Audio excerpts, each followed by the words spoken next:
Hi everybody. Today we're going to be taking a look at Transformers Studio Series number 6, Starscream. This is a Voyager class figure. It's in the first wave of the Studio Series toys. Its casemate is the Optimus Prime from the movies. This line is basically, in some cases, new sculpts, in some cases re-releases with new paint jobs from previous movie toys. And it's designed to just be kind of more consumer friendly and a little higher quality than some of the other offerings we've had from the movies. So to start off with, basically this is Starscream. This is a retool of a figure that was already out. It's a Voyager class figure that was released for one of the previous movies, but he had a really funky paint scheme, and so this time they've done him up in a more movie accurate paint scheme specifically to the first movie. I think this is where they were going with this. So box is nothing too special, just the standard fare. The Studio Series has kind of this graphical look to it. They do have one little die cut here showing an Autobot logo, which is weird that they're putting an Autobot logo on all of these, even if they're Decepticons, but hey, whatever. So anyway, without further ado, that's the box. Let's take a look at the figure. Transformation, let's go from robot mode to jet mode. First thing you're going to want to do is unclip the little pieces that hold these corners on his chest. Then turn the figure around, unpeg the wings.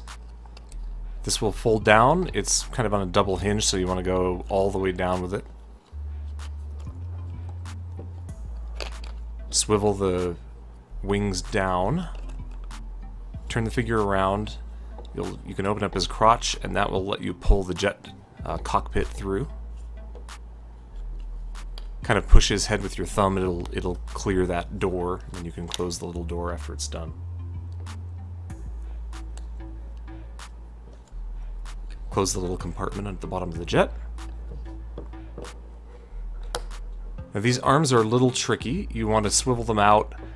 Basically what you're trying to do is you want to get them in a position where the forearms are flat up top, and then the kind of the diamond shape of the upper arms is flat against the jet, and you snap it in.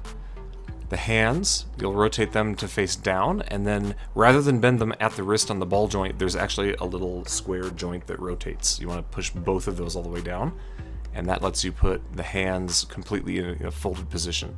Then you fold them back down on themselves, they will click in, and you'll be able to close the crotch plate again, and it'll hold them in place. Swivel the hips back in and up. That makes the sides of his legs become the back of the jet. Clip the thrusters together.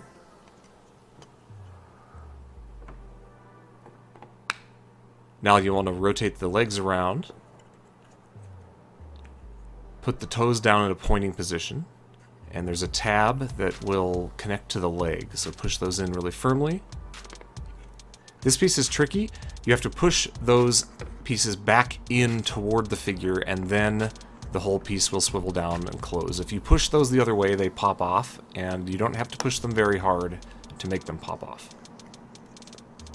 Slot the wings back into place and push down on them. The entire wing assembly will sit down into that groove. Okay, at this point you can continue rotating the rest of the back plate down.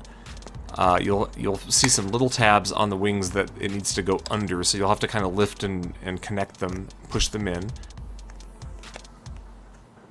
And then you can raise the flaps up. Attach the weapon on the bottom wherever you like. There's a million holes to pick from there. The landing gear folds down, and then the rear landing gear fold in from the sides.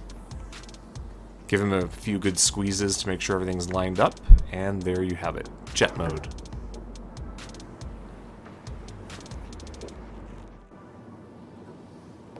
And to transform him from jet mode back to robot mode, the first thing you're going to want to do is put away all the landing gear. Pull the crotch plate back down. That allows you to pull the arms back out. Swivel them up. Separate them. You can pull the hands out at this phase. Don't forget to turn the little corner piece up, not just the ball joint. Take the wing sections, fold them back down. turn the figure over and then pop those wings back up, and that allows them to clear everything and rotate.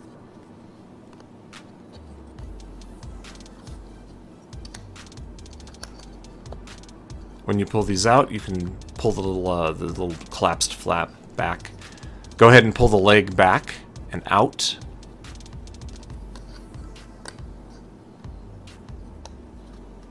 At this point, you can separate the thruster. Now his legs are separated again. Go ahead and lever those out a little bit, give him some space. Fold the toes back up. Now you can close the crotch piece again. Pull the arms on out.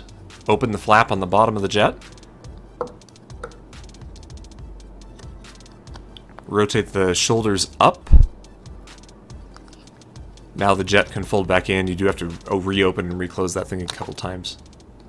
Pull the head back into place. Now these wing sections pull back out, undo the little flaps, then rotate them up, and you will see that there is a peg that these go into. You put them in all the way, and then you push the little flaps into place.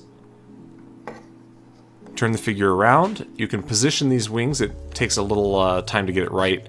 Once you fold this backpack piece back up, you'll see the tabs and wings, but you have to kind of rotate the wings until they match up to the holes. Then you can peg the whole assembly together. Fold the hips back out to the sides. They rotate out. Square up the legs, turn the feet if you need to. Sometimes they're in wonky positions. Last thing you want to do is kind of pull up his shoulders and square them away, get the arms all set up. And there you go. Back to robot mode. No fuss, no muss.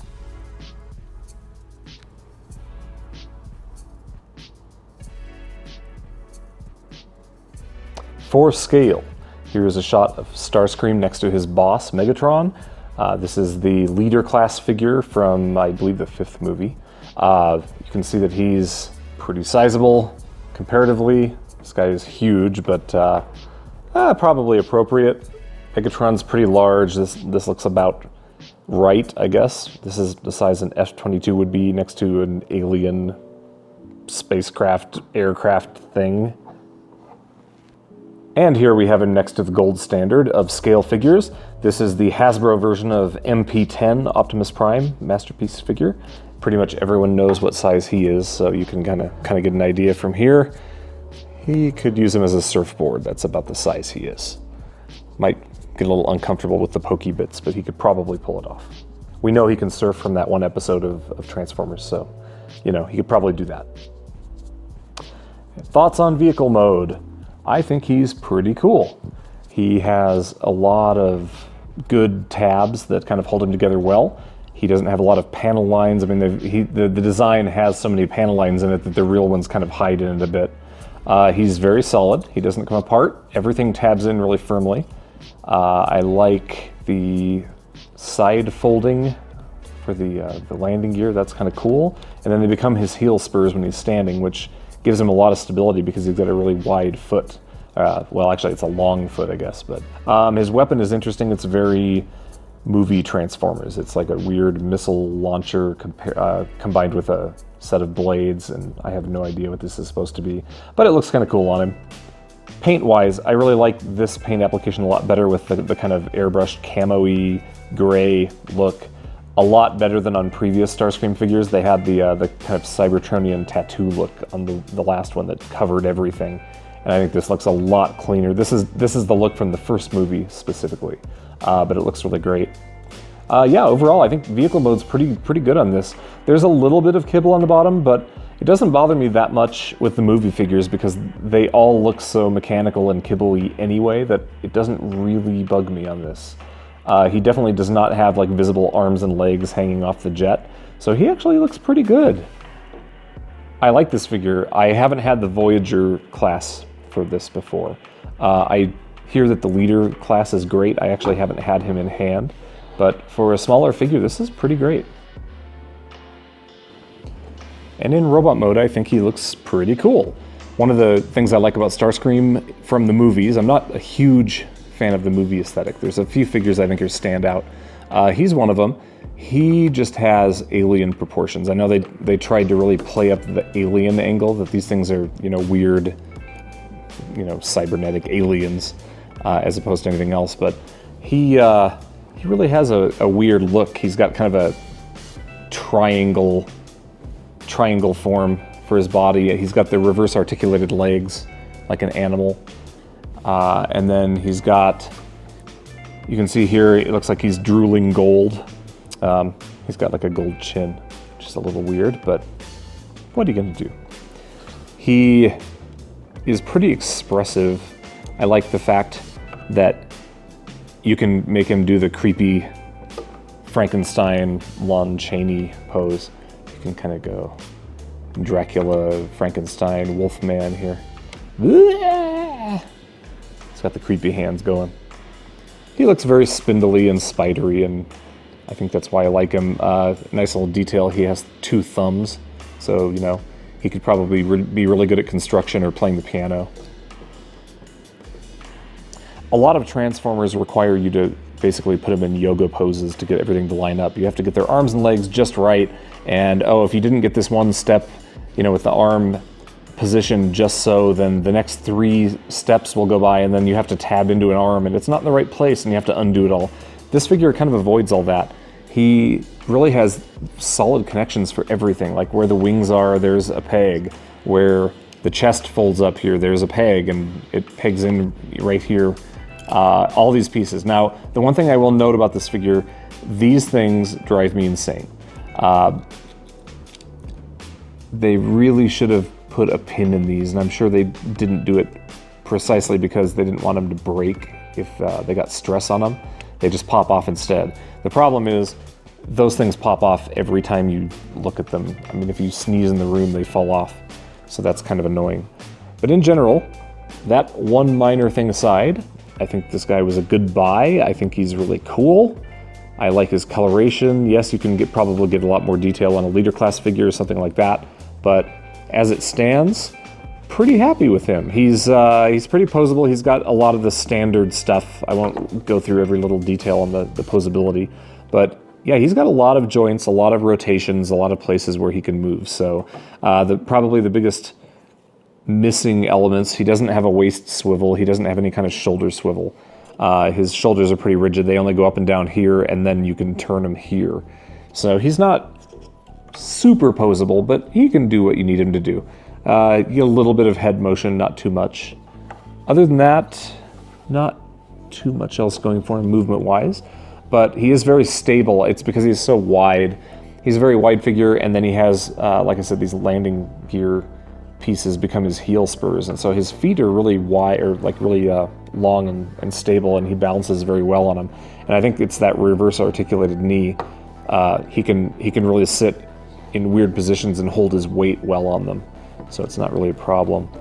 Yeah, overall, I'm pretty impressed with robot mode. He's pretty decent. So, final thoughts. Pretty cool guy. He's actually a pretty handy breakdancer. He is pretty cool. I'm glad I bought him. I don't have any regrets. I think he looks pretty good. I think he articulates well enough. His robot mode is very solid and good. I think his jet mode is even better. He looks pretty good. I know this figure is a little divisive for some people. I actually really like him. I think he's one of the stronger ones in the Studio Series line so far. And yeah, have no problems with him. I'm totally happy with the purchase. So yeah, if you have a hankering for a Starscream and you don't have one from the movie, I think you could do a lot worse. You could definitely spend more money and get a leader class on eBay or something, because they're not available anymore. But for something that's in stores now, I would say go ahead and pick him up. He's pretty fun. Now I have someone to stand next to movie Megatron in my display, because he's got to have a lackey to kick around. But yeah, overall, good purchase, good figure, pretty happy with him. This is a gamer's wife's husband signing off. He looks so weird. Why does he look so weird? He's like so disproportionate. I mean, I guess he's not supposed to look humanoid. He also has reverse articulated legs. Yuck. What is that mouth? He just had a little weird insect mouth, and when he talked, the little parts moved. Oh my goodness. Is he drooling? No, he's got gold down his chin. For reasons. For reasons. And like mighty Poseidon, he has a bident, I guess. It's not really quite the same. What is that supposed to be, a gun? I don't know. It is a pokey thing. It's for poking Transformers with pokes. Oh my gosh.